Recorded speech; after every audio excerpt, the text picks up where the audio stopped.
SHO coat सब्जाला और DPO रहीम यार खान को गुजारिश करता हूँ कि मैं जा रहा था खंबड़ा से बाछी कोट चौक चढ़ाड़ के साथ, मुझे इन्होंने उठा लिया है।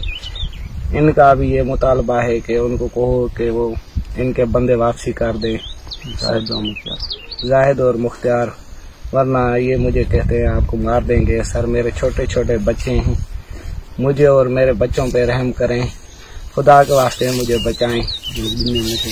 2 दिन में ये कहते हैं कि नहीं छोड़ेंगे तो आपको मार देंगे। सर मेरे छोटे छोटे बच्चे हैं, उन पे रहम करें, अल्लाह के वास्ते मेरी मदद करें। और मैं एक और पैगाम भी देना चाहूँगा, मैं अपना EFU का नुमाइंदा हूँ। मेरा GM अदनान समेजो और आदिल समेजो को भी रिक्वेस्ट है, और जहीरुद्दीन घुमरो साहब जो रीजनल हमारा मैनेजर है, उनको भी गुजारिश है। मेरे छोटे छोटे बच्चे हैं सर, आप तरस खाएं मुझ पर, और आप DPO रहीम यार खान को कहें कि इनके बंदे छुड़ाएं और मुझे भी आज़ाद करवाएं। मेहरबानी आपकी, शुक्रिया।